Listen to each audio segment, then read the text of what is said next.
Money on my mind, looking for a dime. James Locke in the house, gonna help you shine. Welcome to the Poole Locke YouTube channel. I'm James Locke. Today we're going to answer some Ask James questions of the day. Our first question is from Daniel.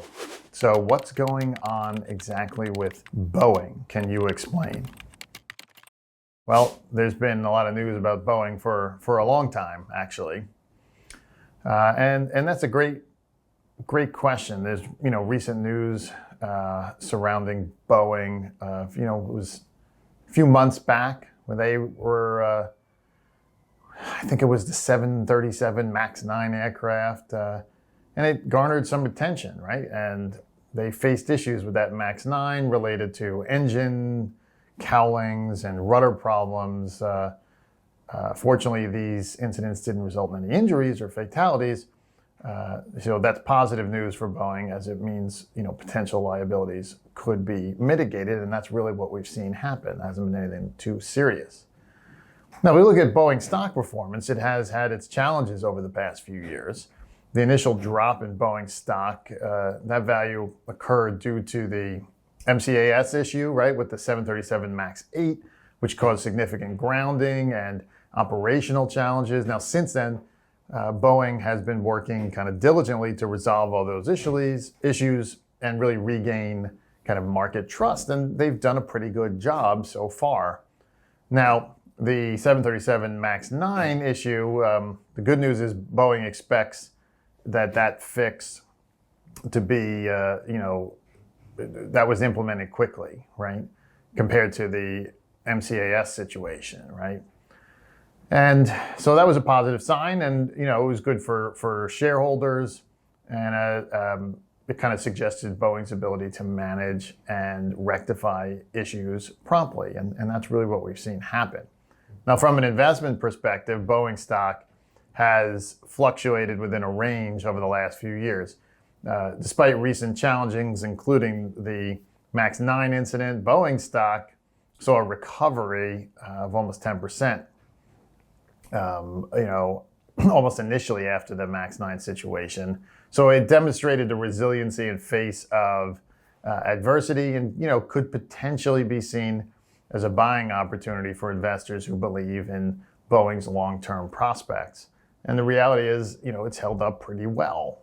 Now, it's important to note that Boeing holds a significant position in the aviation industry alongside Airbus. And it's kind of like a duopoly of sorts, right?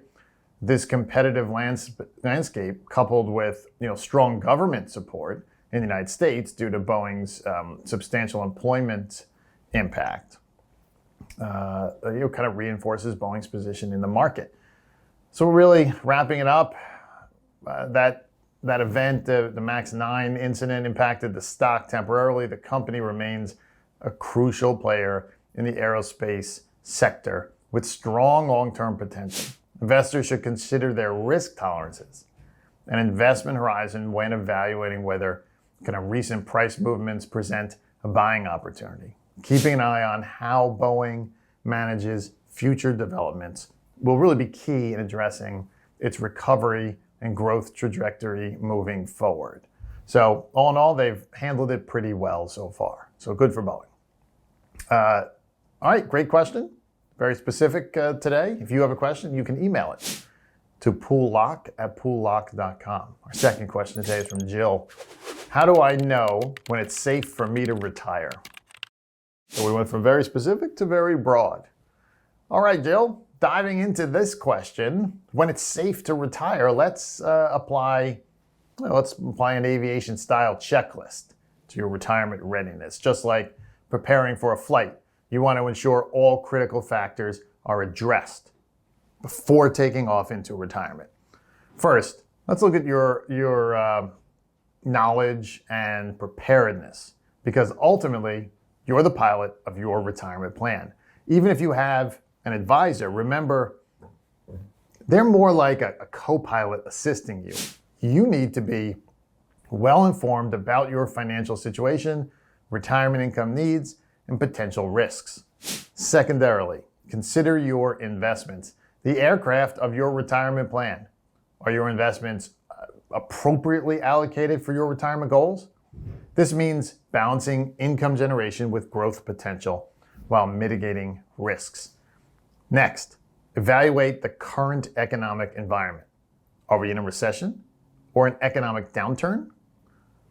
While this shouldn't necessarily deter you from retiring, it's crucial to understand how market conditions might affect your retirement income and adjust your plans accordingly. Last, think about your reasons for retiring, your external influences. Are you retiring to pursue a fulfilling passion or a meaningful goal in retirement? Research suggests those who retire with a clear purpose tend to have a more satisfying retirement. Conversely, retiring solely to escape a stressful work situation or maybe due to external pressures can sometimes lead to unforeseen challenges. Now, let's address the timing. If your checklist reveals that your knowledge is up to date, your investments are well positioned, the economic environment is manageable, and your reasons for retiring are positive and purpose driven, then you might be in a good position to retire. However, if there are uncertainties or if you're unsure about any of these factors, it might be prudent to reassess and potentially delay your retirement until you're more confident in your readiness. Remember, retirement is a significant life transition, and careful planning can help ensure it's a smooth takeoff into a new phase of life. By using this checklist approach, you can navigate the complexities of retirement planning with greater confidence and clarity. Two great questions today. As always, if you'd like to send in your question, you can do so by emailing them to Poole Locke at poollocke.com. And if you like what you heard today, go ahead and like and subscribe to our channel. I'm James Locke, your retirement income source. I'll see everyone next time. Money on my mind, looking for a dime. James Locke in the house, gonna help you shine. Retirement is near, don't you live in fear. Listen up, my friend, let me make it clear. Savings in the bank.